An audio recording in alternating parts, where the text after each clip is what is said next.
All right. Welcome back to the show. If you were with us 10 minutes ago, not really sure what happened. We're trying to figure that out here, but YouTube wasn't playing nice. YouTube wasn't playing nice. Sorry. Anything else? No, sorry. Okay. No, I was just making sure. Just making sure we got YouTube fucked us. Here's what I'm going to say. I want to see if Reid had any other theories before I tell you what I think. I think the NFL knows what I'm going to say today. And they're trying to shut the stream down. You're being silenced. They know that I have been, quote, unquote, in a football sense, red-pilled. Whoa. Just the football sense here. Yeah. I'm going to come out and say it. Uh-oh. The Chiefs got a big fucking call last night. It changed the entire game, dude. Changed the entire game. You're really flipping the script from Oh, what I'm you were flipping saying the last script. week. There is nothing wrong with being wrong, you know? I wouldn't know. And boy, do I feel wrong right now. Like, I kind of feel like an idiot. Nothing I have said to this point was dishonest or untrue. Objectively, told you we watch all the penalties assessed against Chiefs opponents, yada, yada, yada. And this isn't all the game's going to be boiled down to, but I know that there's a number of you waiting to hear. What did you think about those calls last night? Well, I thought Josh Allen got the first down.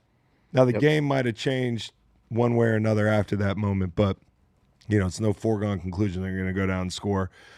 I did think that the ball that they were tied up with down there in the red zone early in the game, that could have gone either way. They reviewed it. They called it a catch on the field. Tie goes to the receiver. People take issue with the ball hitting the ground. It really isn't the ball hitting the ground. It's the ball moving when it hits the ground. I didn't have such an issue with that call. But the other call rigged. Just NFL like that, is rigged. Straight The up. NFL is rigged. Wow. I'm with all you conspiracy theorists. What's next?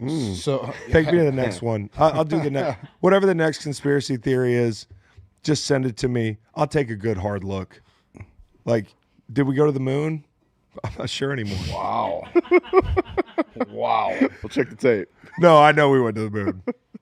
I feel it in my plums. We went to the moon. But as far as Josh Allen, I thought he got it too. I thought he got it. But I think your love for Josh Allen is what's kind of driving this. Isn't that funny? No matter what I say, people are telling me why I think it.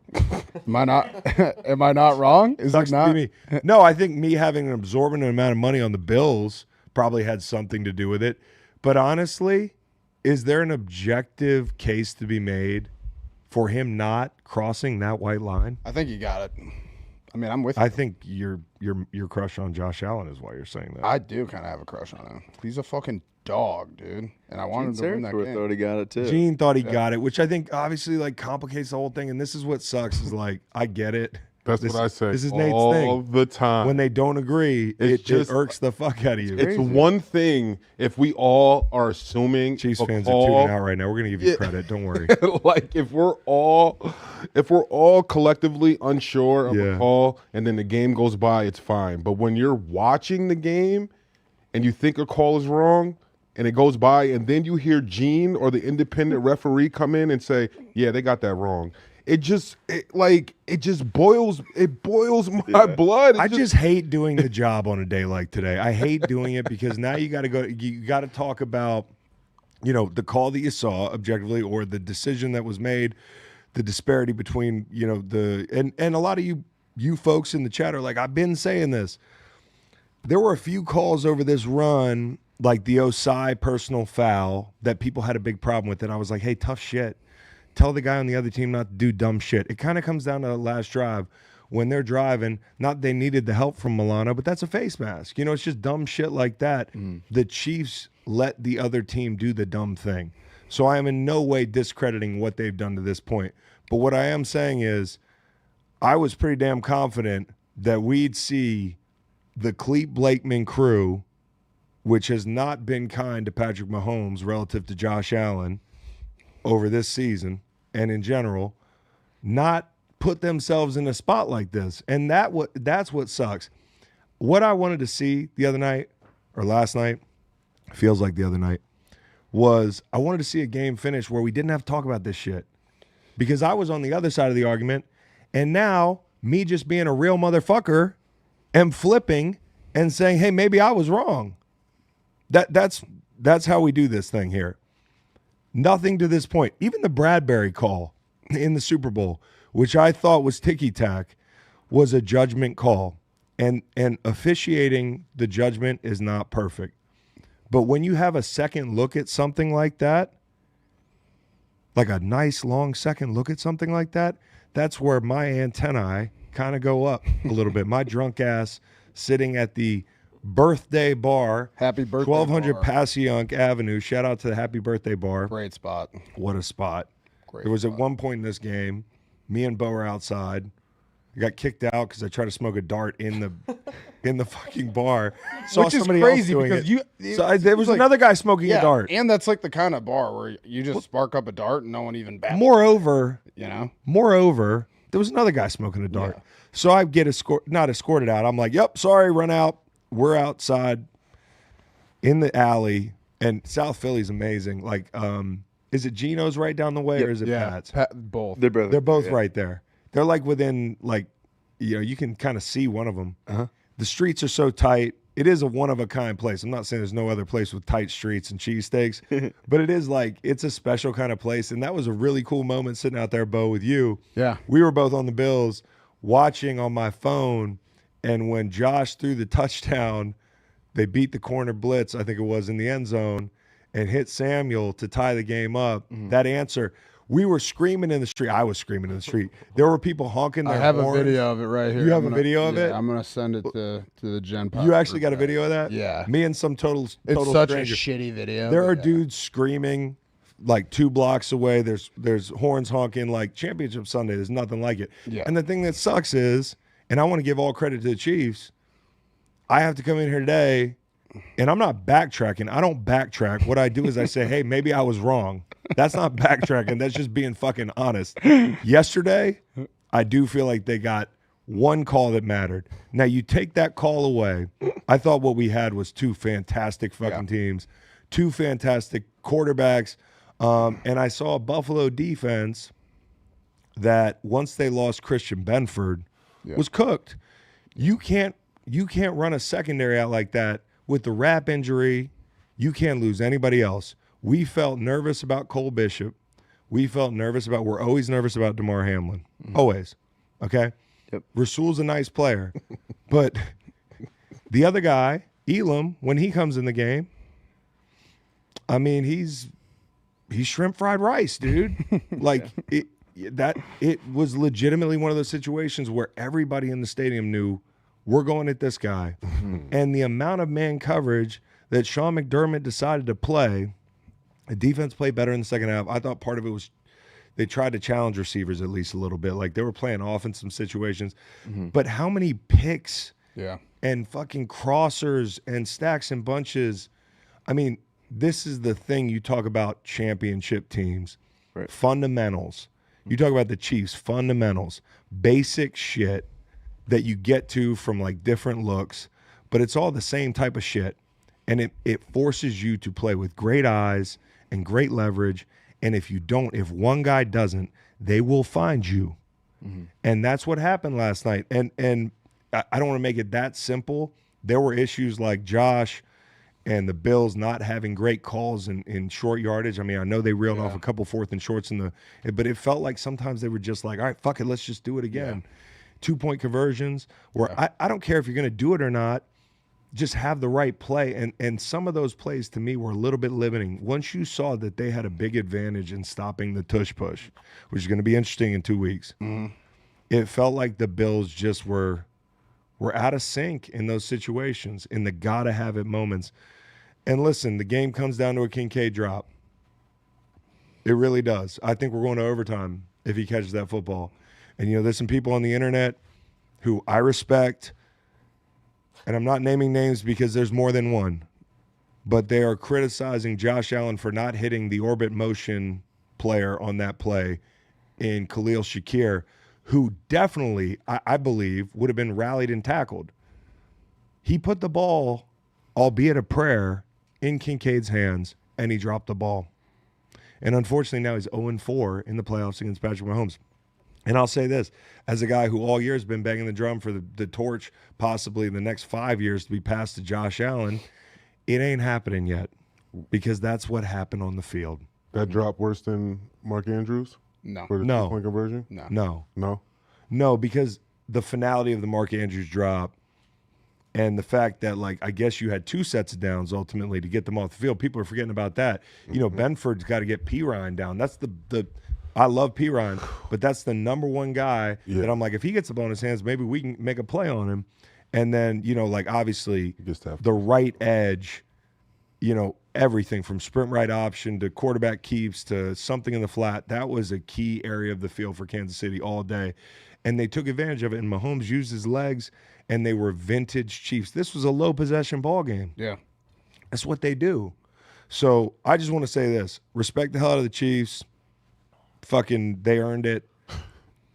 I don't think the fix is necessarily in.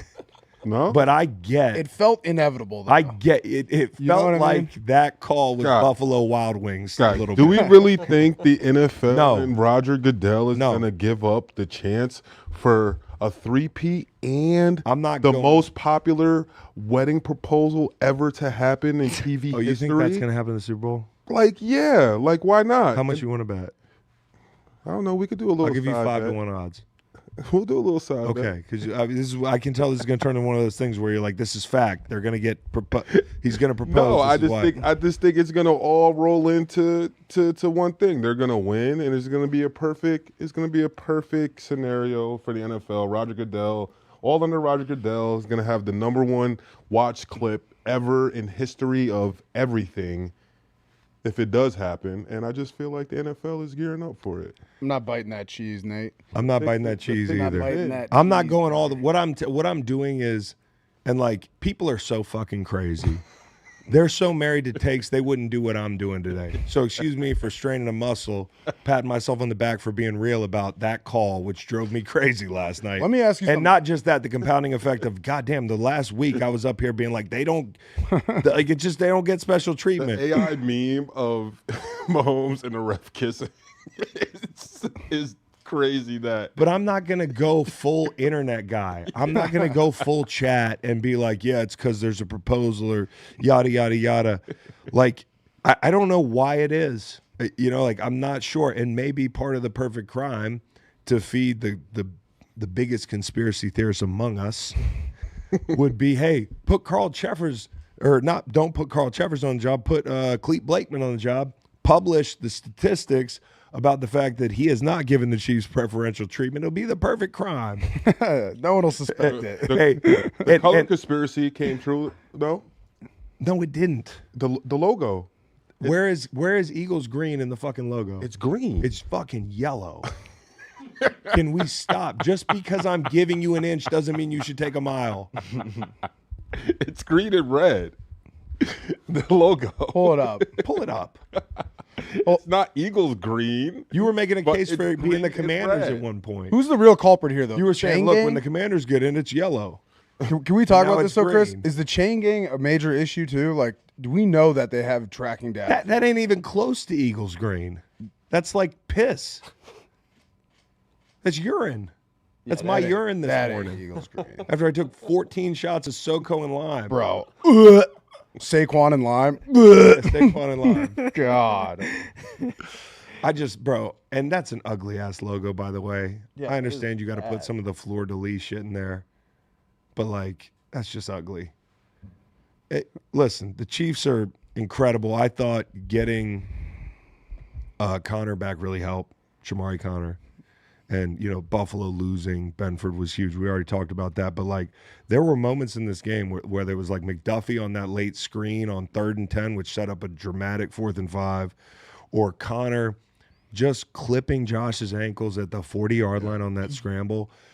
Because, like, these are little things that, like, obviously aren't the biggest play of the game, but they precede the biggest plays of the game. And, you know, I thought that whether it was Chris Jones getting pressure throughout the night, he had like 8 pressures in the first half. Fucking starts dogging the first possession. Josh is a little bit frantic. He looks like old Josh. Yeah. Right? Like little things like that. You know, the Chiefs just make all the little plays. They're man. so confident. They're so efficient, balanced, confident. I thought Spags called a great game, too. I mean, we all kind of knew that it was going to come down to the ball being in Josh Allen's hands in some capacity. Because, like, biggest game, obviously, of the season, you want to put it in your best player's hands as many times as possible. So we'd love to see him, convert that first down. Hey, can I stop what you're saying? Adrian AD, can you come to the studio and suck my dick? Whoa. Pause. It's really sad when y'all are so mad about a black QB dominating, y'all prefer to spew conspiracies to take away from Mahomes' greatness. That's absurd. If you know the history of this show, if you've heard some of the rants I've been on, if you maybe have tuned in, if you're not just trying to get mentioned on the podcast, just keep it to your fucking self, bro. That's the dumbest fucking thing I've ever heard. Patrick Mahomes I've made the case for him being the greatest quarterback of all time. I don't think I've ever said a bad thing about Patrick Mahomes. I think I sat up here 10 minutes last week and apologized for Lamar Jackson not showing up in the playoffs. That it's far from if this is what the chat's going to be, if it's going to be this type of dialogue, if it's going to be like conspiracies the whole time and whatever that was, I don't know why I'm doing this. Seriously. I don't get paid enough to do this shit. So just for a second, fuck you very much, Adrian. Next. Go ahead. I think we were talking about football, right? Yeah. Okay. Mm-hmm. Cool. So let's talk about that. I don't even know what the fuck I was saying. Who knows, bro? My brain is so smooth. The chain gang is the. Oh, I want to know about the chain. What your thoughts are on the chain gang? Because I think the chain. Jesus fucking Christ. The chain gang is antiquated. That's part of the issue. Like, we know that they have all this tracking in the football. In like somewhere in some safe in the league office, they know whether or not that was a first down based on like tracking in the football GPS data. Mm-hmm. You think that this might be an impetus for the league to go to some of that shit instead of just the chain gang? Yeah, I think they need to put a chip in the football at some point. I was on the other side of that last week. I love the chain gang. I think it's like part of funny, football. yeah. But after last night, since I was personally wrong, that's what it comes down to is like, if you're on the other side of one of these games, you're really seeing it. Yeah. And in a game like that, you just feel like at some point they have to, like at some point we're not even going to be talking about a call like that. Yeah. But even at some point it's going to be like, hey, move the chains. Yeah. Which seems inevitable. But right now, let's just be honest. There were other things in the game the Bills could have done to win that game. And that's the other side that I've been taking for a long time, which is that like, listen, these calls definitely, they affect the outcome of the game either way. The thing I was saying earlier was the Bradbury thing bothered me in the Super Bowl, but not enough because it wasn't a second look deal. It was a judgment thing. The fact that we actually got a look at that is what bothered me. As far as everything else, like I can point to 15 things the Bills did wrong in this game that the Chiefs did not do wrong, and that's why they won the game. And so, like, we got to credit the Chiefs. We got to credit Patrick Mahomes. Looks fresh. He looked great. He looks awesome. Super mobile. Super mobile. Seems like he saved the legs up for this stage of the playoffs. Yeah. And honestly, like even the shots he didn't hit were more on target than the ones that he was taking in the season. Mm-hmm. Like during the season, I felt like some of the shots were a little bit off, whether it was timing or the player. Mm-hmm. And last night, I felt like even the near misses were like those near misses that scare you. Yeah. And Worthy has become a guy for them. He's so hard to cover in man. And you talked about how McDermott played a lot of man. They do those bunches. They do those crossers. And it's so hard to stick with him. And you got to work through all that trash as a defender, man. Like, they do such a good job from a coaching standpoint of putting their players in the best positions to execute. And that's why they're going to play in their third Super Bowl in a row. No, what I was kind of saying earlier before your diatribe about Aiden in the chat is Aiden. I don't think that's his name, but we don't need to give him any more. Whoever it was. Like you expect to see the ball in Josh Allen's hands in critical moments because he's the best player in the Bills. I was so impressed with them using the Chiefs using design run game for Mahomes, and like he looked fucking athletic. He looked good. He's always been a good athlete, despite like he's kind of got that weird gait. You know what I mean? Mm-hmm. And so I really like the way that he kind of used his legs, used his mobility, picked up first downs and, rushing touchdowns. Like, I thought he just looked fucking poised, comfortable, and like a guy who's been there before because he has, Like, they just seem so confident. And I really think that that's what it is. They know that they have it in them. And this Remigio guy, again, with a big return. Yeah. A big return. Like, Tobe, the special teams coach, he's been there a while. Mm-hmm. The hell of a coach. I don't know where they find a guy like that, but he wasn't a guy I was particularly familiar with before the last month of the season. Right. And he ripped off that big return to start the Houston game. Yep. And then he had a big one in this game in a key spot. And so, like we could pass the flowers around and we could give the Chiefs the treatment here. But this is just what they do. Low possession games. Yep. Make the most of every set of downs you have, which is what I think the Bills should have done at the end of the game, where it felt like they got a little frantic. Yes. That's what the entire second half they came out and they ran the football. Mm-hmm. And one of the biggest stuffs of the game was, I think Wharton kind of knocking them off their rhythm. They ran that zone, the outside zone, and he just kind of penetrated it and had to turn it back, and it was like 3 or 4 yard TFL. Had a really good year. Yeah. He's had a really good year. Yes. He's fucking yoked, too. Is he? Yeah. He's a big, but, he looks sick. Yeah. Yeah. That was a big play. I mean, that was huge. I think Spags just gets guys. Dana was big for them. Yeah. He played his ass off. Mm-hmm. Chris Jones goes out saying they have Omenahu back, which they didn't have early in the season. Now you've got a full deck out there in the secondary. But I just want to say this again.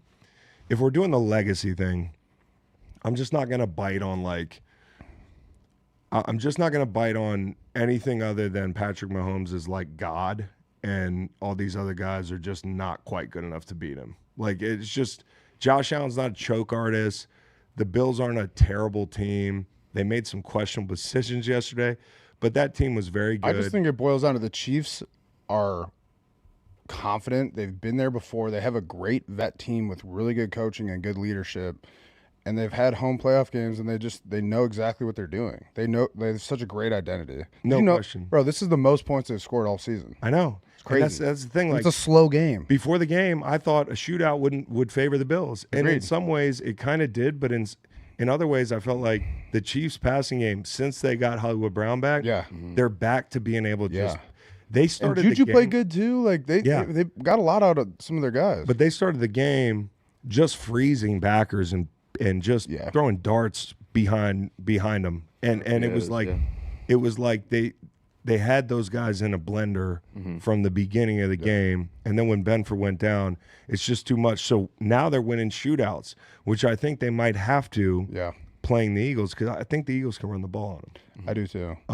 Now Jalen's got Jalen and Kellen have to be on point, right? Because Spags, you never know what you're going to get with him, but you're going to get some pressure and you're going to get looks to change. And so, I really believe seeing them win a shootout yesterday, to your point, having not really done it all year, it's just like, oh, they got that too. They've just been finding ways to win still these have games. that. Think about all these different games that they've won and how good they've been despite having a down year at times, during the year. But they're just fucking winning, man, because they're built like that. They're no good. question. No question. Is there anything else we want to say about that game? How about James Cook? Shout out to Cook. I thought he had a hell of a game. He was incredible. That That touchdown at the pylon. But Touchdown's that crazy. touchdown on the pylon was so sick, dude. Guy Like, made himself Body some money. control.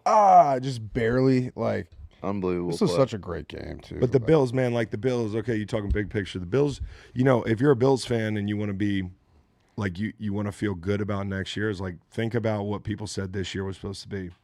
This year was supposed to be a rebuilding year, retooling year, one of those kind of in-between years. Next year should be better, Now, the key is this. Josh is going to be 30 years old in about a year and a half. He's going to be 29.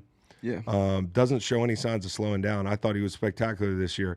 Again, there's nothing how and I'm going to be real, and I'd hate for this guy to still be in the chat because I'm sure he'll fucking have a theory on this, but there's a difference between when we talk about, and I'm just going to use Lamar as the example because the playoff performances have not been up to his standard. He would tell you that. It's not like Josh isn't playing great ball in the playoffs.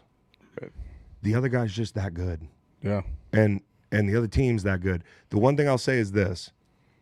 If Josh played that fucking defense How many points you think he would have put up on the Right. if he played that secondary? Yeah. Which is it's why it's a team game, Yep. and it's why the Chiefs, not just Patrick Mahomes, deserve a lot of credit because they've been able to maintain, even in a year where I think the defense is a little bit down compared to last year, they've been able to maintain this competitive edge. And like they're just good enough. They're always just good enough.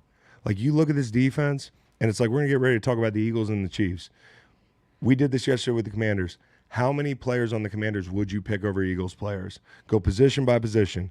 It's staggeringly low. Right. I think the Eagles would probably edge out the Chiefs. I think the Eagles have one of the best rosters in the NFL. Yep. But it's how you get your role players to play. It's how you get your scheme to play together. It's how you get everybody on the same page. It's how you get people to play in big games. Yeah. That's what Spag's been doing since he was in New York. Unfortunately, when he was our head coach in St. Louis, we weren't in any big games. Yeah. If we were, maybe we would have played better. But like that's what he does, bro. And so like it ain't just Mahomes, it ain't just Andy Reid, it's Spags, it's the defense, it's having a complementary football team. Right. They remind me of the Patriots, and that's why they have Patriots like yields. And spread out now over a course of 2019 to 2024 with a chance to three-peat. It does not get any rarer than that in pro sports, dude. Like in today, I am fairly confident that we will not see another team get this close to three-peating in our lifetime. Agreed. Like it's just a tough thing to imagine, in today's NFL. Yeah. And things are only getting more, player mobility, shorter attention spans for quarterbacks, for coaches. The leashes are shorter. It's just harder to find this kind of continuity, and the continuity is impressive in pro football. It's the hardest fucking sport to repeat in. I don't want to say it's the hardest championship to win because that might be hockey. I'm not even being funny. Like, think about how long that postseason is. Yeah. I got to give it to those guys. It's pretty amazing to be able to do that. I know For team sports? team Just sports. team sports. Yeah. What do you think the hardest championship to I win was is? going to say fucking winning like the... Because if in the NFL there's a case to be made, it's hard and easy. Because like I was going to say golf, which is why I clarified team sports. the Ryder Cup. No, not the Ryder Cup. Like to win I don't know, to win the fucking the Masters or like. But yeah, no, I think Think it's harder hockey's a than good point. the March Madness? Well, Like, that was college? up there for me. I was thinking about that, Just having to win, 6 games straight? but also like in March Madness, does that make the case like when a worse team can get there, like a lower seeded team can get there? What's the worst seed that ever won a national championship in basketball? It's like 8 or 9. 8 or 9? I think it was 8 Syracuse, 1985, something like that. And I don't know how you compare that to a team World Cup is a good like point. say the Giants, who were a wild card team, snuck in the playoffs and win the damn whole thing. Like, But college basketball doesn't have parity. There's like a few teams at the top that get all the best players. They don't have to like abide by these salary cap rules. Like we saw UCLA win 8 in a row. yeah. So I mean, I probably takes them out of the running. It's two kind of separate conversations, but I think the NHL and like what winning the Stanley Cup is such a marathon that physically and emotionally, and I can't even imagine. Well, the Tampa Bay Lightning almost three-peated a couple years ago. Crazy. Crazy. Yeah. But in football, it really is difficult because, it's so hard to get in. It's gotten easier since they had an extra wild card team. But you have to be perfect. Like, if you get 19 possessions in a football game, like total in a football game, in a low possession football game between two of the best teams, the demand for perfection is higher in this sport than so many others. And so, like, the Chiefs being able to do this a couple times in a row and now be back here again, it's just fucking nuts, man. It speaks to the coaching staff that they have too, and that's actually one of the mentions I want to give out. Best seat, Brendan Daly. You had him, right? Yeah. He definitely does have the best seat. His 9th, What a seat. right? Yeah. Like, that's fucking crazy. I know. That is, I don't feel like that's being talked about enough, man. Yeah, I think it was Well, we This- talked about it a This couple is a years D-line ago. coach for the Chiefs. He was in New England. He coached Chris and that defensive line, and this is his 9th Super Bowl, which is truly like, that is wild. Like, there's no beating that ever, That's crazy. Well, B. Daly was my coach for a few years, and he's been in some amazing places. 9th in the last 11 years. Because, obviously New England and then going to Kansas City. Right. Best seat. And it's so funny. I remember when he got let go in St. Louis, it just goes to show you, like, where you are matters. Yeah. He got let go in St. Louis, and we went down to Kruger's in Clayton and had a beer and just watch, like, kind of thinking, like, what's next for him. And he's like, I don't know. Like, I got these options. It was like, I think I'll just go. Let me just go to 9 greatest Super Bowls. franchises in modern football history. I'm not sure what I'm going to do. I think I'll be all right. What a glow up for him. Yeah. But yeah, they got you mentioned Brendan Daly. I mean, staff full of good coaches, man, and they got a lot of experience. Experience is a real thing, bro. It is. It really is. You know, Especially I say this playoff. individually. When people ask, like, hey, what we always talk about. Do you remember what we talked about before the Super Bowl when guys got up there and talked? One of the things that struck me in thinking about that exercise was it does not matter who you are in the playoffs. You can fuck up and you can play great. Like, we see veterans make mistakes all the time in the playoffs, and we see rookies or inexperienced players look like they've been there a million times. But teams, there is something about being a team and knowing how to win. Yeah. Mm-hmm. I mean, that is a cohesive effort. Yeah. And they know how to win. So, anyways. Before we get to the next game, a quick message from BetMGM. BetMGM, great. It's time for a message from BetMGM, the sportsbook born in Vegas. The big game is coming up. New customers sign up and get up to $1,500 paid back in bonus bets if your first bet loses. Then check back for promotions like odds boosts, no sweat bets, and NBA and NHL second chance promos, all from the sportsbook born in Vegas. We're almost done, man. Like, one more game to bet on. How many ways can we do it? Let's find out. Because I ain't betting on the NBA. They have that would necessitate watching it. they do have defensive player Offense. props for the Super Bowl. Yeah. Yeah. I won a defensive player prop yesterday. They snuck them in for out here. Really? Yeah. What do we get? I had hit. Who did I say? It was Bond tackles. You hit it in the first half. Yep. Dog. Of course. Yeah. Zach Bond over 9.5 tackles. First half. He had 10. Machine. Wow. For Yeah, 10 in the tackles first half. That's crazy. Yep. And he had that big punch out. That was We're going to talk about them in a second. And then I had Drew Tranquil over 6.5 tackles. Hey, before we start talking about the Eagles, Chris, I'd like to say, as former players going back there, they treat us unbelievably. So, Yeah, like- thank you to everyone in the Eagles organization. Chris and I ran Put on my into green glass. so many. Yeah, exactly. We ran to so many old teammates, athletic trainers, coaches, people on staff, Big Dom, and everyone was so fucking good to us.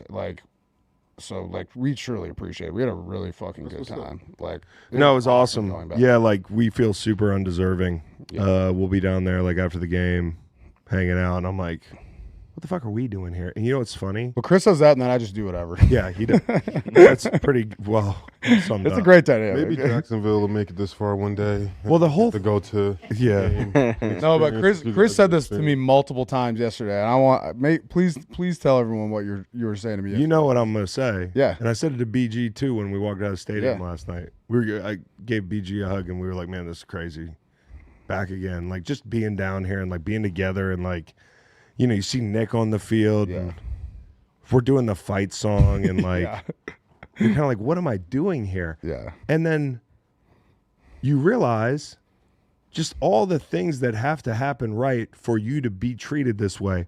I said to Bo walking into the locker room as they let us in the locker room after the game to see Lane and, said what's up to Howie and Jeffrey, which is really cool. You should do that anyways as an organization, is welcome your old players back, right? Yeah. That's what like a good alma mater does, like college. The Eagles have they feel like a college program to me, the way they're running the thing, and I think it's great. But if Julio Jones catches that ball, they're not treating any of us like this. Oh, we're not going in the locker room. And that is the cruelty of sports. Yeah. That is the coin flip of being an athlete. And that is the coin flip of legacy. It's like, Tyler Bass hits a field goal. Who knows what happens after that? Yep. Kincaid catches a football, and we're using one example. But, like, we're going to talk legacies. And there's going to be a class of quarterbacks that Patrick Mahomes is going to be talked about in that's this big. And Josh probably is not going to be in that conversation unless he goes on some crazy run the back end of his career. And them's the rules, dude. Yeah. It's just however the cookie crumbles is how you're treated. And how, and those are outcomes, right? But it was funny walking into the game and it hit me. I'm like, bro, like if Julio catches that ball, we lose in the damn wild card round, or is that divisional round? Divisional round. And we're never heard from again. Yeah. I don't think we're down on the field. No. I don't think we're getting cannolis before the game. I don't think Dom's. I think Dom's still my homie. After the game. And I'd still love to come back to Philly because I love the football and the atmosphere and everything. But like, I don't think they treat us that good. No. But then we were sitting in a bar with your buddy Sean Cody last night. Shout out Sean Cody. Yeah, dude, he's the man. Who played a long time in the NFL. He's a defensive lineman. Has some really good years in Houston. And I was saying all this to Sean Cody. He's like, yeah, but he didn't. Yeah, I know. He summarized it so easily. He's just like, yeah, he didn't catch the ball. Did it? And I'm like, but yeah, you got a fucking point there, Sean. Yeah. Like, Chris's mind was blown. Like, Chris had brought that point up to like 4 or 5 different people during the day. And, BG was like, that's crazy. Yeah, BG's like, oh, man. But you're right. Sean's just like, yeah, but he didn't catch the ball. He's like, that's Chris how it and I were works. like, holy shit, he did it. Said, You're right, bro. He didn't catch that ball. So it's just funny God. when you go back a place like that, like how cool they treat you, and like just getting to go in the locker room after the game was awesome. Being out on the field, every time you're down on the field with that team, it reinforces the size of those guys up front. And just like we can say it going all the way back to training camp, and I've said that at different points this year, every team's built different. You can see it when you go to see them in person. Yeah. Like I remember seeing Buffalo and being like, they're small. Yeah. Or going to Minnesota and thinking they're not real big, like, and going to Eagles camp and being like, my God. Yeah, and the same thing with the Packers. Lane and Jordan in a tiny RV. If that doesn't make you feel like they're huge, then I don't know what is. Yeah, the temperature in the RV rises immediately. Yes. And the thing sags. Yeah. But, giving those guys a dap and a hug on the field before the game, it kind of reinforces, like, I remember Washington ran out of the tunnel yesterday. I was standing there. I was like, I think I could stand some of these guys up right now. Yeah. I'm not saying they don't have some ass-kicking dudes. They're not a good football team. But the Eagles are built a little differently than that team. And the Kansas City Chiefs are built big, too. Yeah. You think about linebackers like Chenal. You think about a guard like Trey Smith. Yes. You think about Chris Jones. You think about Dana, the way he's built. You think they're just a big team. So this matchup will be more like it. But yesterday, the Commanders had a few chances in that game to keep it close, which I think they could have done. And I want to, like, hats off to the Commanders for the great season they had. But when you fumble the ball 3 times in a game like that, and yes, the Eagles created some of those turnovers, but you also just weren't taking care of the football. Yeah. You're going to have the outcome that you had yesterday, which is like for I don't want to say average team, a solid team with a good quarterback. That's what they ended up looking like yesterday. Yeah. Like just a solid team with a quarterback who's a problem in Jayden Daniels. And that eventually ran out for them. Yeah. It just ran out like they turned the ball over 5 times in the win against the Eagles this year. Right. You would think they'd come back in and be like, we are going to take care of this football. Mm-hmm. And that's our only chance to win. Yeah. Instead, no. You go on an 8-minute drive to start the game. Yeah, 18 plays. 18 plays. Super impressive. 2 fourth downs, I think. I know, but here's the least impressive part. 3 points. 3rd, 4th down. Yeah. Why on 3rd and 10 are you throwing the ball short of the sticks with time to throw if you're not in 4-down territory? Mm-hmm. It feels like there wasn't a plan when they got down there low, and maybe the plan was we need to come away with something. Yeah. But I'd have much rather done that than kick the ball off, giving the Eagles good field position, and let Saquon Barkley do what he did that first play of the game. First touch, 1 touchdown.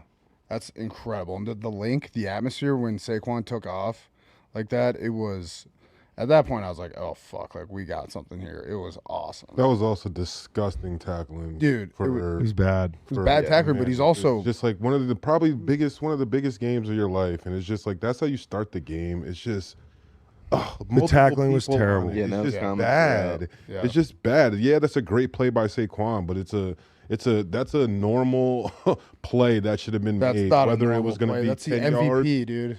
Nah, That's bro. not a normal play. But you do have to get him down. You got have three to get people him going down. down. It was I see bad what both of tackling. you guys are saying. I think, as usual, you're saying two different things and arguing.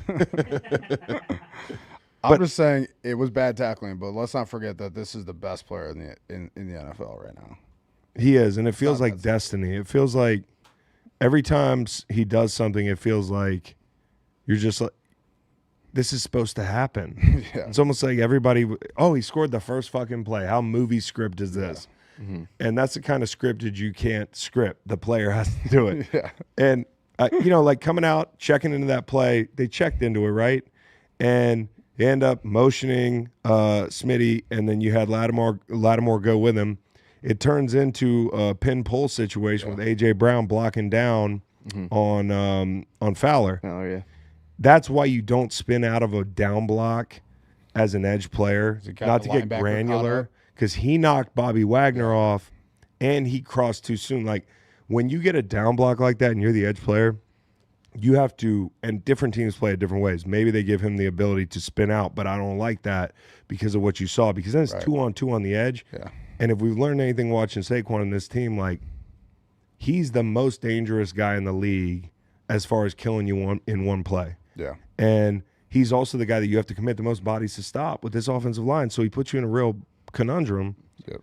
And you could tell as soon as they were 2-on-2 on the edge, that alley feels enormous. Yes.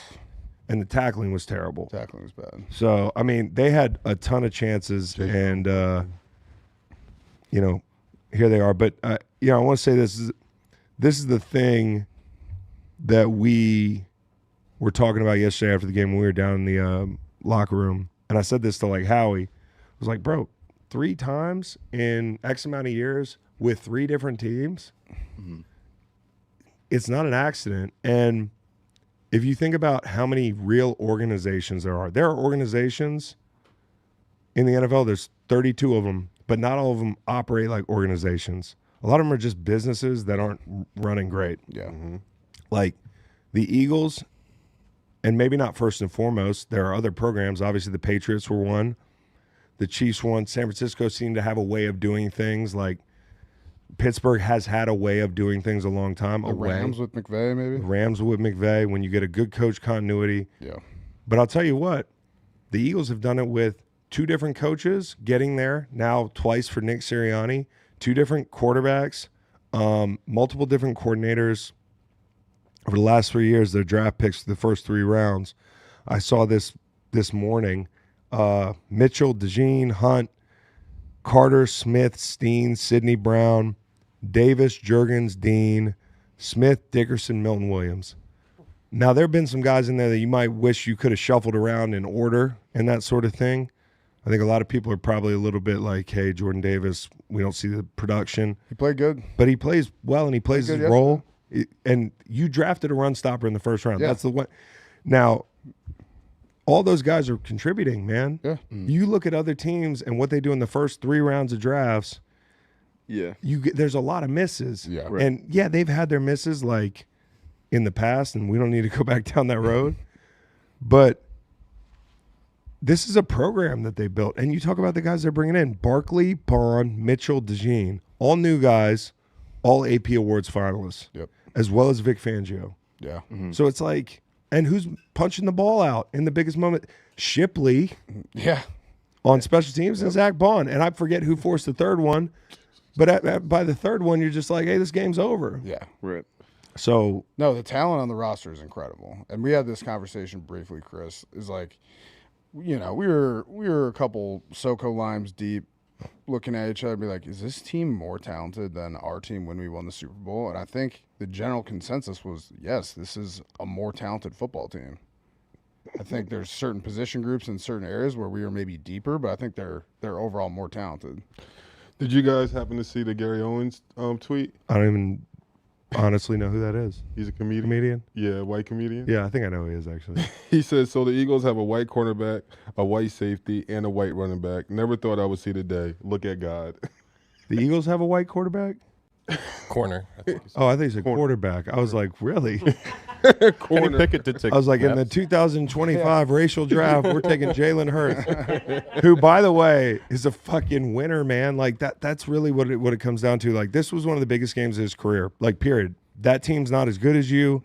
If you lose that game, there's going to be people like me saying, hey, maybe you're not the guy. Like, and that sucks. That's the reality in the NFL. It happened to the guy before him. Heavy as the head that wears the crown. Mm-hmm. I thought he looked awesome yesterday and, like, just patient. Bro, that deep ball to AJ on that 4th and 5. That's First the of all, game. I love that call. 4th I and did 5. not love that call. I love that. At the time. That is. I was up love in the it, too. damn seats. Like, that is. I was, sad. Bombs over I was just happy to Baghdad. see him finally take it. Yeah. He was there all day. Yep. Like, you know, Yeah. Lattimore is 100%. But yeah, finally took it and cashed in It was there. a great ball. He was awesome Jalen outside Hurts the played numbers. really Yeah. good. Outside the numbers, 13 to 17, 189 a tud, 131.7 rating. He was great.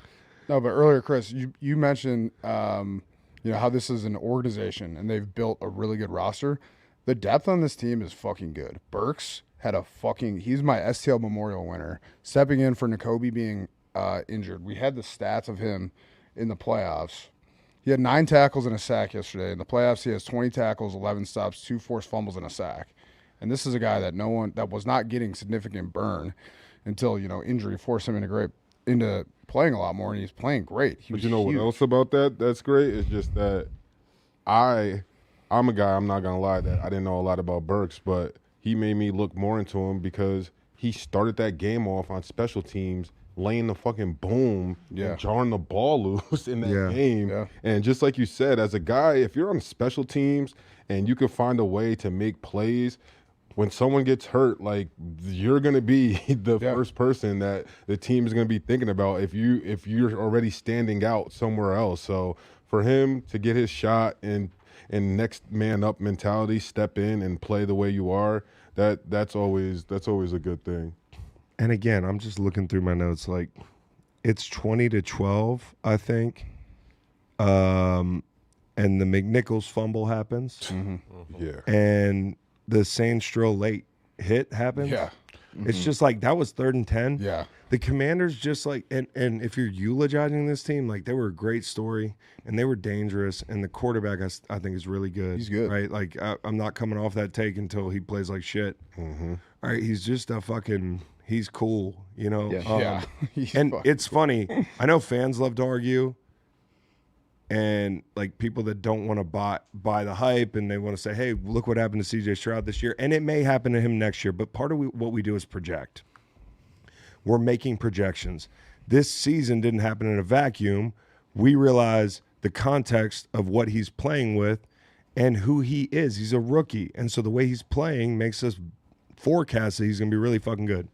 But how many people in football, when we walk around and talk to people, are like, yeah, this kid is the truth. Everybody. It ain't like, it's everybody you talk to. Everybody. So if you're one of those people that's like, hey, pump your brakes, it's just like any other rookie. Yeah. What are we going to say? Bo Nix is top 5 now? No offense, Reid. I didn't mean it like that. But what I'm saying is, I'm not going to pump my brakes on this kid. He's I good. will not. He's going to be good. This team was not a great team. No.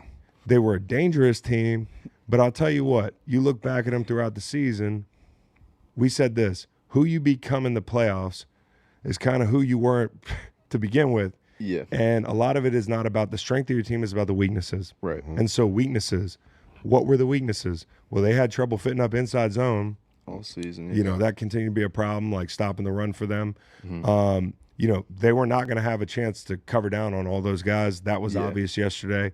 The penalties were huge. Yeah. Right. And the mishaps were huge. There were games we watched with this team where I just felt like they were in 1st and 20, the entire game down the stretch of the season when they're supposed to be peaking.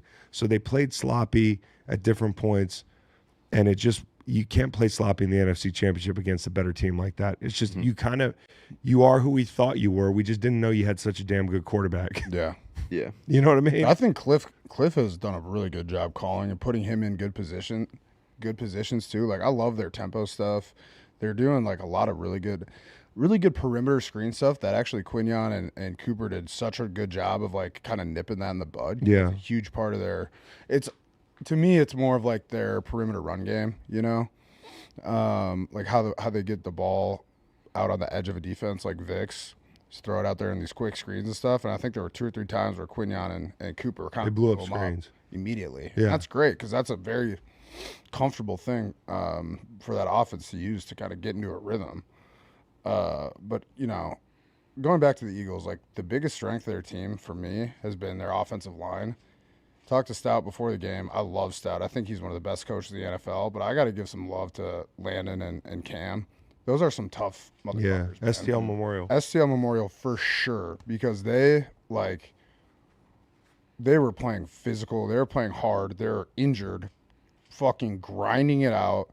You know, Landon played a whole half of football on, you know, and he was not healthy. You know what I mean? And then Cam comes in the second half and fucking just grinded it out, man. So, like, that's the kind of thing where, like, you have guys like that in your locker room that are doing that kind of shit, like, you're going to be a successful team. You know, like, that's the kind of shit that does a lot for, you know, bring your team together. And, I mean, obviously, like, it's the NFC Championship, the biggest game of the year, but, like, these dudes are fucking beasts, man. I'm very impressed with them. Playing hurt in the NFL is it's an opportunity. Yeah. It really is. It's an opportunity to handle some adversity. And honestly, like, you can come out a lot better off in your teammates' eyes in that situation.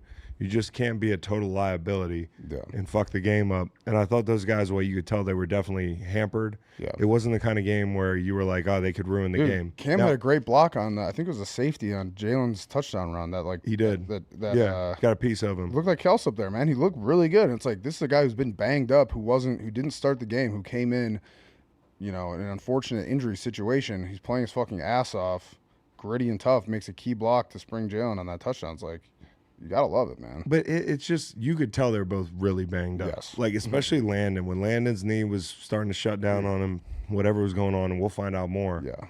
But, like, you could tell that was going to be. Yeah. So, in 2 weeks, if they're in that kind of shape, then it is a worry because of that game It's just too early. and to who tell, you're man. playing. Yeah. But, like, with Chris Jones and that interior coming to town, and also, like, it was like Dan Quinn immediately when you had a different center in there. Remember, they blitzed Luvu. Yep. You They know, on the blitzed a fringe. lot. Noel and I were talking about that. They blitzed. That's one thing I thought was going to be really interesting, especially with this Super Bowl matchup. So we all know Spags loves blitzing. I think they blitz like 55% of the time. Yeah, 57, yeah. 57% of the time compared to what, 30? It was like 30, yeah, 35, 36. across the whole From season. weeks 1 to 37, yeah. 37% up until this week. And then against the Eagles, they blitzed 57% of the time. And Jalen was dishing the ball, man. He was. So, like, yeah, they had some issues. Like, Luvu timed up one of those blitzes really well. Amazingly. He tried to go back to that, and it didn't really work. His ass hard counted. Yeah, but You guys take I mean, the Eagles are going to see a lot of blitz from Spags and from that defense from the Chiefs in the Super Bowl. So it's really reassuring to see how well they handled that offensively, even with, you know, Landon playing center banged up, Juergens banged up. I think that's a good sign. Yeah. To me. And then, dude, let's talk about that tush push series. I've never fucking seen that in my life. That was that was absolutely nuts. It lovely. was just like, hey, we Bro, know you're going to score, and we're just going to be pains in the Dude, ass. I love about it.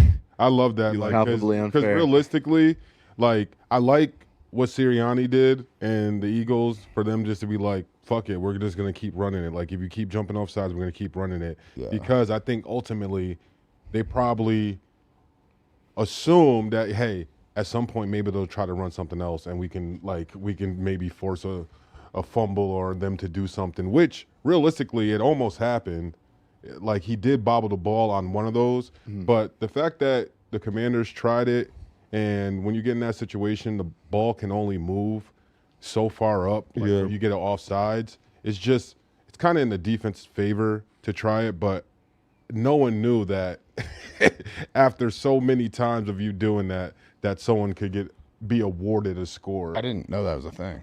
Like, I did not know that. Certainly in the state of affairs yesterday, I had no idea. And I was screaming at the TV because all I was worried about, and probably a lot of people worry about, if they just decide to award a score, where the fuck does that go?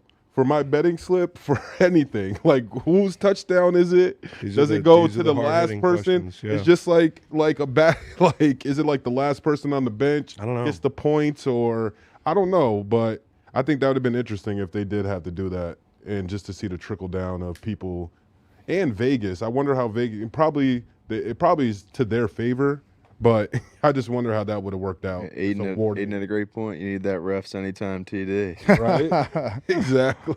Anytime ref TD. I gotta pop off here, Chris. I just want to say, what a fun little day we had yesterday. Yeah, it was a tremendous day. We're paying for it. I feel dumb as fuck. Oh, my brain is like I'm trying to make these points about football, and I'm like, oh god, oh god. But that was a really good time, man. It's fun to pretend like you're still on the team. Head to the airport, man. Yeah. Get home.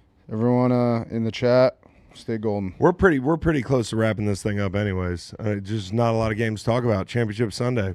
One of the beautiful things about it. I got to mention. You do? Yep. And I'm going to worst seat. And I'll keep the chat on as long as you guys have things to talk about. Worst seat. I'm giving it to Dan Snyder. Oh, Good call.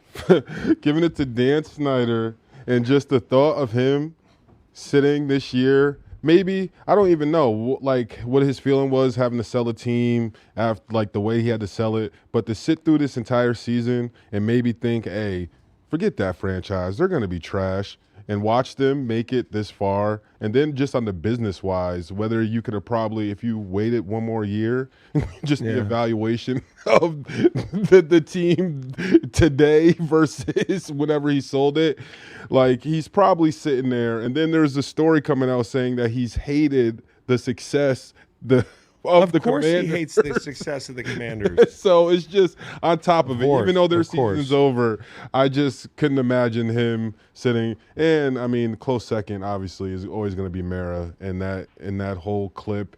And Hard Knocks, man. I just feel like I would never ever want to do Hard Knocks if I was any organization, like at all. No, Like, it feels like it's a curse and it's a self-fulfilling prophecy. Because it's like that was like literally 2.5 seconds. 2.5 seconds of recorded audio that is going to haunt him, that they're doing memes. It's like it's never going to leave. Why would you ever? Now, I know that like you don't have a choice. Yeah. And the NFL just enacts it, but like, ugh. Yeah. I hate it. It's just I hate it for your team. Like I hate it for it's just terrible. it's just so bad. Yeah, no, Dan Snyder, come on. Like, let me ask you a question. Mm-hmm. If you could have all Dan Snyder's money, but you have to be Dan Snyder, would you want to be Dan Snyder? No, sir. Actually, I don't know. How much money did you have? Yeah, I was. Let me back that up. He's old. We're a lot Hey. younger than him. Life is valuable. On a more serious note, though, Let me old, ask you this but question: would you want to be Dan Snyder? But what's No. old? Okay. How old is he? He's in his 60s, I think. He's That's 60. lying. Matt would take his money and he would be playing poker like just nonstop, I think. $4.5 billion worth. You did that pretty $4.5 good. Where he billion. told you what you were thinking, and you just kind of ignored him. Yeah, we spend a lot of time together. Is there $4.5 billion? anything else people want to talk about? They can drop some questions in the chat. First, we'll hear a couple ads here. Yeah. Daya and Airbnb. This episode of the Green Light Podcast is brought to you by Daya Pizza, featuring dairy-free cheese now made from Daya Oat Cream Blend. Let's talk about FOMO, the fear of missing dairy. It's real. The Butter King has certainly had it. I love dairy. When you hear about dairy-free cheese, you get a little skeptical, especially if you love normal cheese like me. I did play football in Wisconsin after all. But Daya set out to create the ooeyest, gooeyest, dairy-free cheese blend pizza there is with zero trade-offs. Daya's pizzas are dairy-free and still deliver the rich, savory taste and total satisfaction that everyone craves and demands when looking for frozen pizza. Daya's pizzas hit all the marks. Thin, crispy, flavorful toppings, including meatless options that taste meaty and cheese that's rich, stretchy, and melts just like dairy. All thanks to the innovative Daya Oat Cream Blend. The Butter King loves it. Daya has cured my FOMO, and you don't have to commit to a fully dairy-free lifestyle to enjoy it.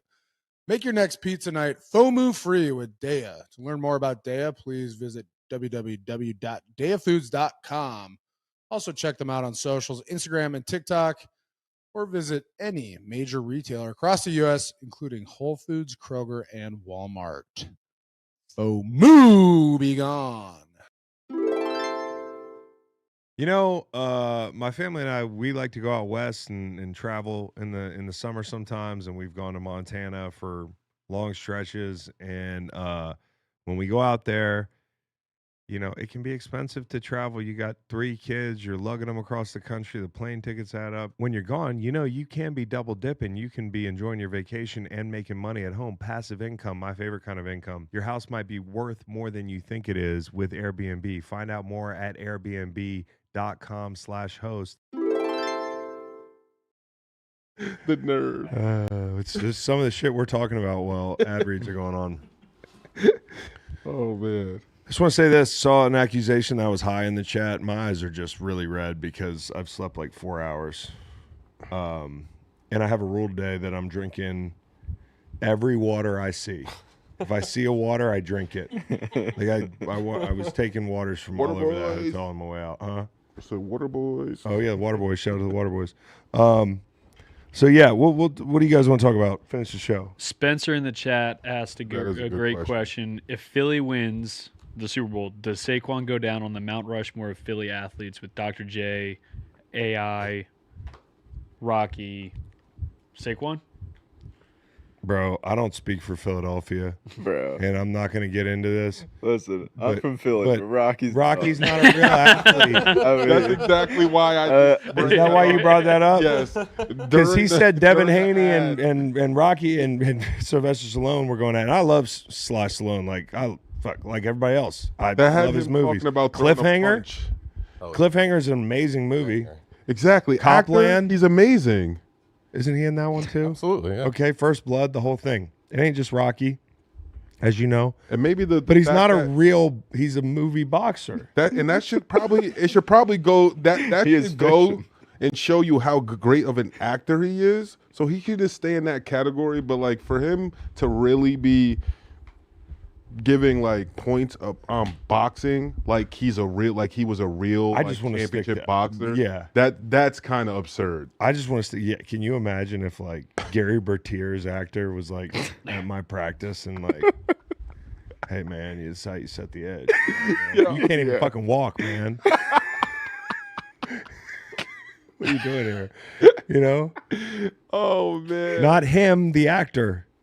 So you know what I'm saying? But people feel strongly about Rocky's in there. Yeah, because they got the statue in the Commanders. When will people oh, ever the movies are realize? the best. Stop putting your shit on the statue. It just doesn't go well.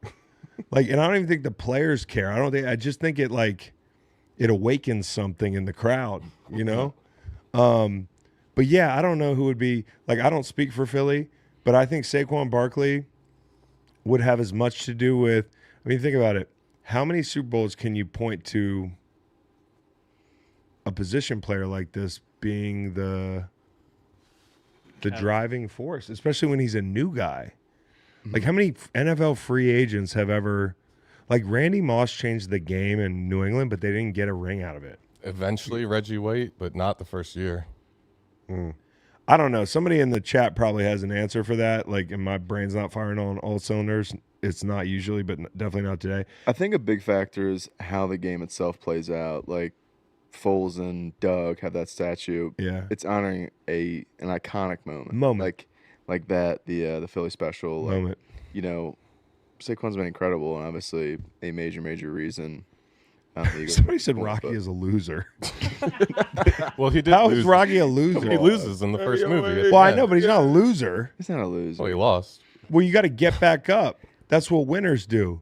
It's not how many times you get hit. It's if you keep on hitting them. I got lost That's what he Booker said Lang to his also. son in Rocky It's still 6. real to me, I damn it. got something for you. Do you remember Rocky 6 or whatever it was? 5? Rocky Balboa is 6, yeah, but Rocky 5 is with his kid and he fights Yeah. Tommy Gunn. Yep.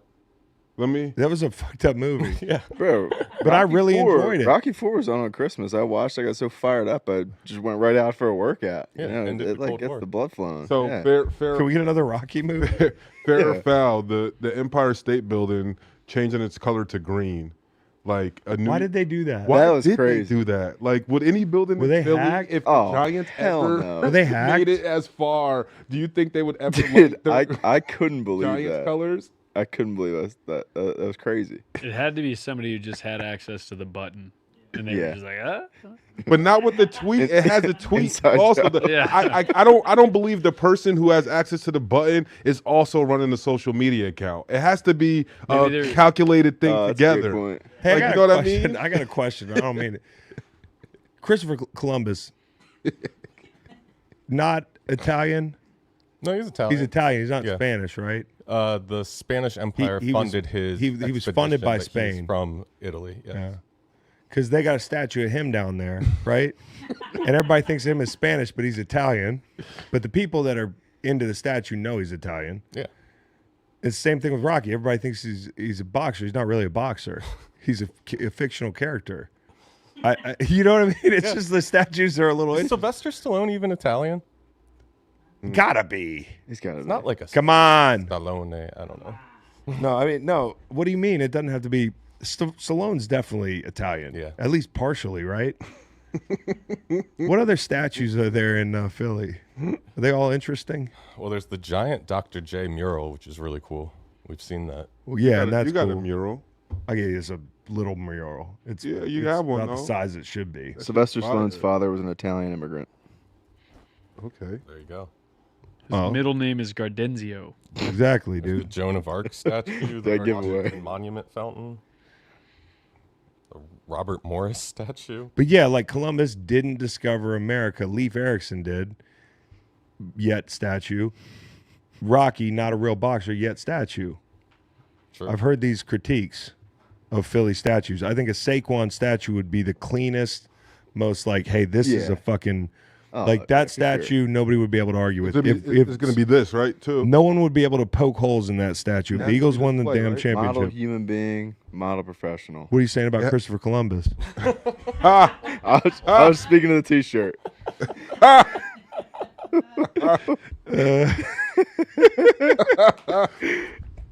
For the record, I don't know the guy. You Never must, met him. you must Never met love him. the Sopranos episode about Columbus. Oh Day. my God! Yes, that's the best one. Anti-Italian American discrimination. It's hilarious. Hey, did you know they said Trevor Lawrence looks like Furio and He does. Mella. and Carmela's baby. Carmela if they had a kid? Yeah. If you watch the show, you would be like, you would really you know love that? No, but it's brilliant. Surprised you Whoever haven't thought seen that meme. Yo, Chris, What? I found a new X handle, Yeah. and it's Sopranos frame by frame. And literally, it's every single frame of The Sopranos from the start to the finish. Like, What is wrong with you? he started it. Or use?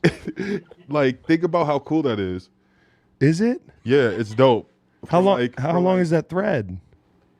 He still has, he's on day like 200 something, and there's like 300 maybe days to go.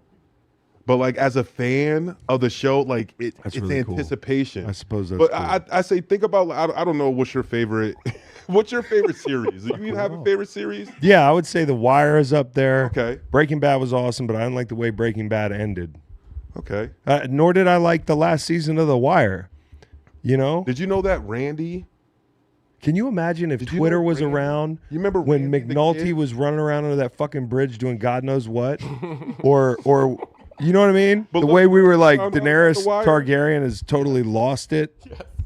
Huh? Remember Method Man's character in The Wire? Which man? Method Man. Method Man. His Yeah, I do. cheese. Yeah, cheese. Guess what? The main character, the kid Randy, that they end up calling the snitch, who was Yeah, stealing candy. yeah. That's his son. No way. How crazy is that? That's We crazy. didn't have Twitter and stuff back then during The Wire to learn that type of stuff. Well, the thing I love about The Wire is there's a lot of like real actors in the movie. Yeah. You know? Snoop. Yeah, Snoop for one. Snoop's been on a bunch of shit since, like just popping up, doing little appearances. But also and the stuff. greatest thing about Snoop, she's the epitome of like Baltimore. She's from awesome. Baltimore. That accent. That It's show's so great. incredible. I mean, season 1 of True Detective is up there for me.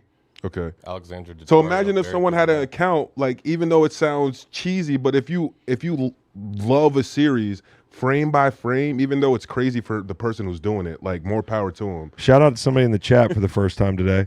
Lager 57. Better Call Saul was better than Breaking Bad. Actually, not the worst take in the world. I mean, Better Better Call Call Saul Saul is is an amazing. incredible show. But it gives me anxiety because I'm dealing with an insurance company right now. Yeah. And just being on the phone and just feeling like everything's a scam or the way like these things happen, and you're dealing with a lot of kind of low budget Better Call Saul lawyers for injury suits and claims and all that. So it's very annoying right We'll let the chat, if you got any more, like we'll bullshit with you here for a second, because there's only 2 games. We want to get. I know you like to say, hey, I got to go watch the show. It's going to be like a 2-hour show. We're not going to do 2 hours, but if there's any other questions, we'll just. Have you looked at early lines yet?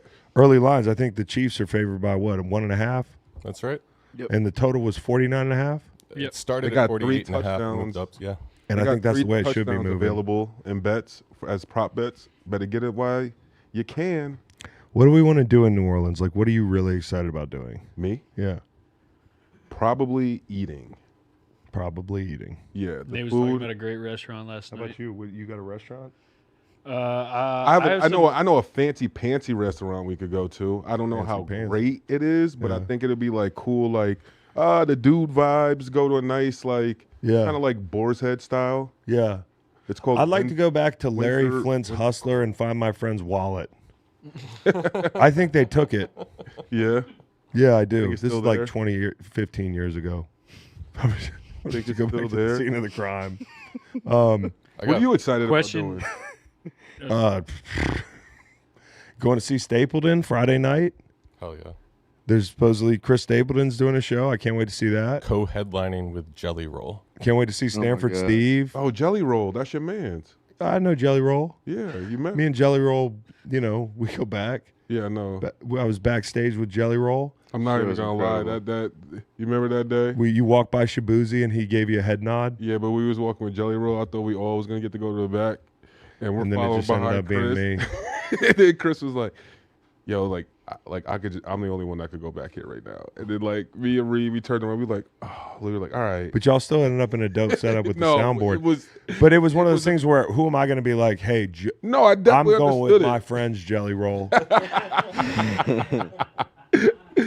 No, I definitely understood it. And I That got to show see was Jelly great. Roll. Jelly Roll did like a prayer with all the people back there. He like runs the show. Like he is truly like he's a leader back there. Like and he has so many musicians. And like this was pretty fucking cool. We're standing in the guts of JPJ, which is John Paul Jones Arena. I didn't want to say annals. I just is a minefield with you. It could be anything. And then he goes, check this shit out. I got Morgan Freeman doing my intro. And then you heard Morgan Freeman's voice coming on. And he goes, now watch this. And like fire, and the thing opens up and he runs out and it's like people are going nuts. He just had it. Like when you meet people that are like they have that it, like they're definitely like they were born to be famous. He was born to be famous. Me, you, not so much. You more than me. No, I don't have the famous gene. I just don't. you definitely do. I do not have the You famous definitely gene. do. Nothing makes me more uncomfortable than doing this show. I couldn't do any more iterations of it at any higher stakes. Seriously. I hope it stays just the way it is. Cap. About to go. Sorry to tell you, it's about to go through the roof. Once the Eagles win the Super Bowl, buckle up. Well, I just, it's like the more people the more popular we are, the more LCD conversations in the chat. Somebody earlier spelled fork, F-O-R-C-K. Here's a question. What the fuck? What are we doing? Here's a question from the chat along the lines of fame. What actor is playing you in your own biopic? Biopic. Is there one that's miserable? I'll take Steve Buscemi for myself, as Chris said one time in the past. Yeah, dude. Young Steve Buscemi, Yeah, though. I'll take it. Young Steve Buscemi got ass. Yeah, he's a fireman. Yeah. There Go was look an up a picture actor of I do young want to Steve. say, but I just don't want to say it because of Add the yourself up. movie he was in the one scene. But What movie? What movie? What movie? Who? I was gonna say Vin Rames because of Pulp Fiction. Like, Step aside, Butch.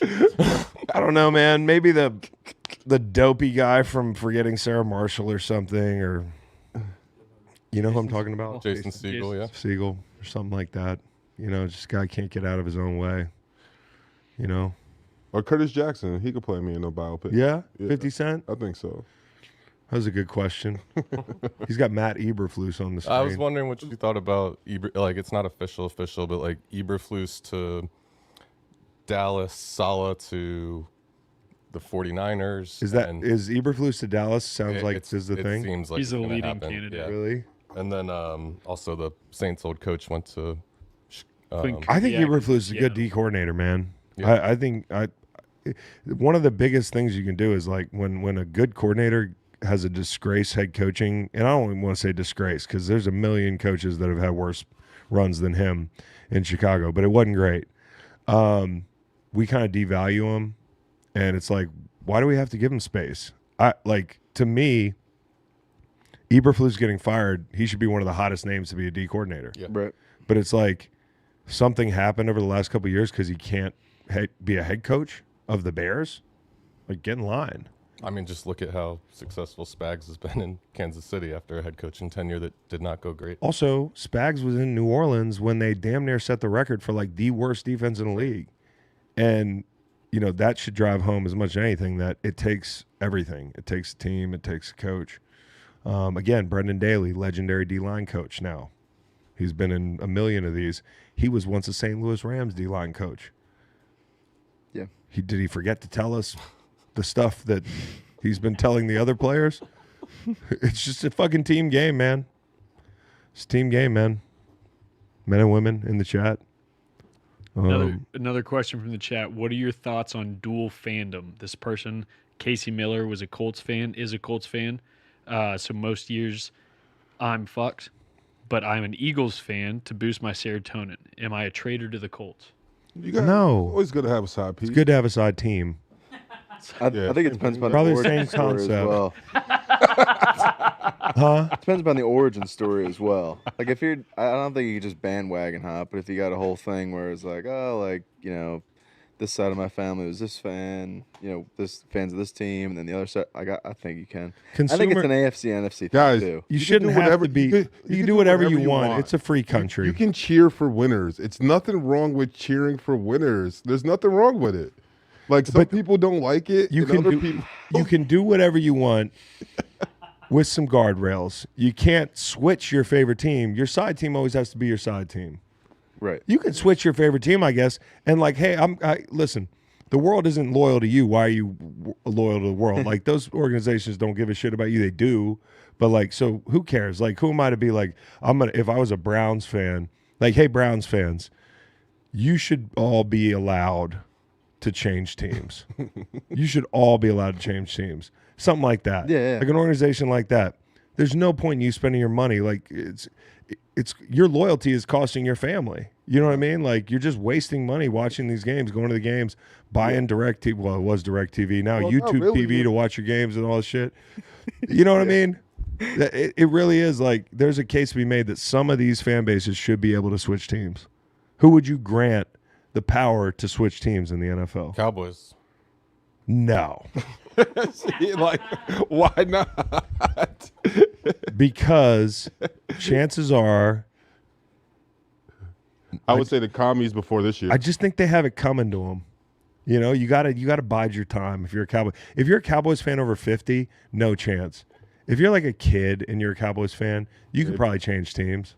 You could probably I'd change say teams. Commanders before this year because their future looks so bright. But imagine if you hop off the bandwagon, you can't come back on. You can't come back? No. What? You can That's- circle back. You can circle back on that X. I don't know if you can circle back. Hey, big head. Yeah. See what happens. You got to send that text out. I don't know if you can circle back. Listen, I'm as loyal as Juju Smith. He circled back. He's Wait. back. He left. Yeah, but he's a player. What's the There's difference? no fan free agency. I think there should be some guidelines. Like if you Employee. He's back. if you leave your team, Or if you want to stop being a fan of your team, you have to draw from a hat And or for your something like next that. It's team, like a lottery situation. like when you That's play a great Madden, point. three. And there's three more random- bad teams Madden. in the hat than good teams. Like Yep. Madden, 3 random choices. 3 random choices. You pick your And favorite. then out of the 3, pick your favorite. Yep. Not getting off that easy. No. Yeah. Hey, Reid, you got any more? I got about 5 more minutes. Well, let's do a quick BetMGM rip, and then we'll see if there's. Let's any do it. Thanks to BetMGM and all you football fans. I want you to picture something. You bet your favorite player as first touchdown scorer, but he throws a block to send a teammate into the end zone, and you lost your bet, right? Wrong. With BetMGM second chance promotion, you'll get your stake back if your first touchdown scorer scores second. Bet on any pro football player to score the first touchdown of the game. If you're right, you win. If your player scores second, you get your stake back in cash. Keep that in mind next time you throw in a first touchdown score bet with BetMGM. Happy hunting. I won that this week because I had James Cook. And Oh, really? he scored first, Really? but he scored the second touchdown. That's incredible. So I was able to get my bet back, and I put it on Matt Collins anytime touchdown. Bang! Smack Hollins. Dude, Matt anytime Collins. he makes a play, whether it's catching a tud, throwing a block, under my breath I mutter, "Fuck them kids." Fucking kid. Interview. It's the best quote ever. Dude, he was an electric interview. We got to have him on again. Obviously, Mac and I go way back. You know, he was a rookie, but talk about a guy you want to give some flowers to. He has grown into being, and part of it was out of necessity in Buffalo this year, Yeah, but like a really dependable position player, not Yeah. just special teams. absolutely. You know, had his moments in Oakland or Vegas. Yep. You know, he's kind of showed up and played a role wherever he's been. Right. And honestly, I thought he was one of the biggest dogs on that team this No year. doubt. Like whenever I watch the Bills play, you know, every side of the ball on a team has to have a couple guys who are like tone setters. They don't necessarily have to be your best players. He was one of their tone setters. So Mac had a great year. Yeah. You know, Kicked my ass at chest. he did kick your ass in chest. Maybe we'll see him in maybe he'll be down in New Orleans working or something, making some money, and we can get an in-person game. Aren't you playing in a tournament? Yeah, chess.com has some like NFL players playing with media members in a chess tournament. So I'm going to play in the Blitz competition. See how it goes. I'm looking forward to it, though. It's 50-50 in the chat. Can you be a fan of 2 NFL teams? People are really split on this thing. The last thing we'll do, we'll pick an MRP. We gave one out Friday for championship round random performances. We've got a lot of entrants. Oh my God. Bam Morris, fullback. That's a good one. 6 foot 244, scored the game-winning touchdown against a Jim Harbaugh-led Colts team in the 1995 AFC Championship. I was at like one of those like kid fun zones Yeah. in 95 watching that game. I actually never forget where I was. It was crazy. It's kind of a golden age for me as a young fan. I just Was it the bowling alley? no, it was like a place where you had like skee ball and Yeah, shit. yeah. It's out of business, like most things from 1995. But I want to say, wasn't it O'Donnell was the quarterback for the think so, Neil O'Donnell. Steelers? Doyle rule. And he led them to Super Bowl 30, yes, against the Cowboys. I think that's right. It's pretty wild. All right, chat. I think somebody said Bam Morris played for the Ravens and Chiefs. Is that true? We can't give it to Bam Morris if he didn't play for the Steelers, I thought he played for the 94 to okay, good. 95. Ravens, 96, 97. Bears, 98. He's just Chiefs. getting gaslit by the chat. Orlando Predators and Katy Copperheads Katy Copperheads. were a professional arena football team that played in the AF2, the minor league of the AFL. The team was founded in 2006 and 2008. What about There we go. fans changing fandom in the same conference? You can't do that. Exactly. Okay. There you go, Chris Allen. Did Chris Allen ask that? He tried to act like he was a Commanders fan after the last couple of games, Yeah. and he's a Giants fan. Oh, for sure. And that's even worse because he's from Rochester, and that's close to Buffalo. Yeah, that's crazy. That's crazy. It is a little crazy. He had a viral But- tweet. But yeah, my viral moment, even though I just shit on Chris a little bit, gonna big him up right here. Fact viral moment of the week is going to Chris Allen, friend of the show. He reposted the picture that the Eagles had posted of Jalen Hurts saying all smiles for Championship Sunday. And then Chris Allen reposted it and said he's dressed like a special guest boyfriend on the 90s black sitcom. And he just nailed that perfectly. That's pretty anyone in good. the chat has seen in Living Single, it literally looks like it looks like a scene from In Living Single that he's about to walk in. Does he walk in and then the audience goes, ooh? Yes. But they're whistling and clapping until when Yeah. they see him. The damn heartthrob.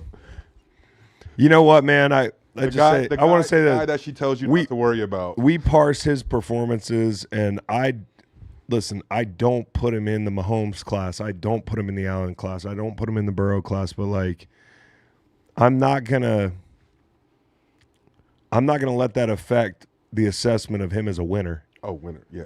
You know, and you know, like what he's done so far. You know, and the same thing with Nick. They're both kind of victims of the team that they coach and quarterback, where public perception is like, oh, it's easy for them. And in some ways, it is a little bit easier being the quarterback for the Eagles than it is the Saints. Or it's easier coaching the Eagles than it is the Browns by a wide margin. But, you know, there's no coincidence that they've been able to keep this thing together, and he's the quarterback and Nick's the coach. And when I went back there in the locker room and saw Nick after the game, he's got that swagger, man. He really does. Like, the players love him. They fucking love him. And when you run into him, you feel like he's a player. Like, he's got that youthful energy. He's also really cool. He comes up and says what's up to you when you're on the field. Like he didn't have to walk across. We were on the Washington sideline for a second because we were seeing my dad, who was doing the game, and that's where they're set up. Also saw Tom Brady. Fuck, guys, I met Bradley Cooper. Oh, really? Nice. Yeah, I met Bradley Cooper. That's cool. Yeah, and my wife was like, "How was it?" I was like, "God, he's kind of ugly up close." Just total hater job. Just hater job by me. I don't mean that, Bradley Cooper, but I had to do what I had to Bradley do. Cooper is one of them on the white side. What do you mean? He's like one of them. Like you would be like worried. the women love him? Yeah. No, I probably wouldn't be worried. No. Okay. Chris shouldn't be worried, but most people worried. No, I wouldn't. Most people. I wouldn't be worried because, like, it's Bradley Cooper. Okay. You know, it just is what it is. You know? Yeah. I love Silver Linings Playbook. It's a great movie. Star is Born, great movie. He's a great actor. He was a nice guy. Saw him on the field as well. So, shout out to the chat. And come Thank you. Super Bowl week, we'll be out there. We'll be having a good time. Make sure you stay tuned on the Greenlight YouTube channel, on our audio channel, and we'll be putting out some. If y'all know about any Pokemon card shops in New Orleans, hit your boy up on X. Looking for some. I'm so confused about the stuff to do. viability of this. Bro, before this show, I just pulled 2 cards that are worth over $250 Stop it. upstairs. I feel Just so good. pulled him. Just pulled. Is that what that noise was? Yes. Yeah. He was fucking screaming, stomping around before the show. I'm like, there's no sports on to gamble on, nothing. I pulled a semi-god pack. Oh, a semi-god pack. That's like a Josh Allen pack. It's actually a Three demigod. cards. A demigod pack. Is it called a demigod pack? just kidding. Okay. I was like, semi-god pack Yeah, because a god pack is like the whole Mahomes pack. Yeah. That's a pack of cards that's worth like $5,000 right now. Chiefs fans, I'm sorry I had to flip on you today. You got a great team, great program, awesome. Fucking hey, love watching it. Love watching every minute. I'm gonna be rooting for the Birds. I had to flip on you over that call though, and I'm sorry. All I can do is be honest. And no, it did not. One last time, it did not decide the game. But in the effort to be honest on this show, we had to address that off the top. All right, y'all. Take care, and we'll see you Friday.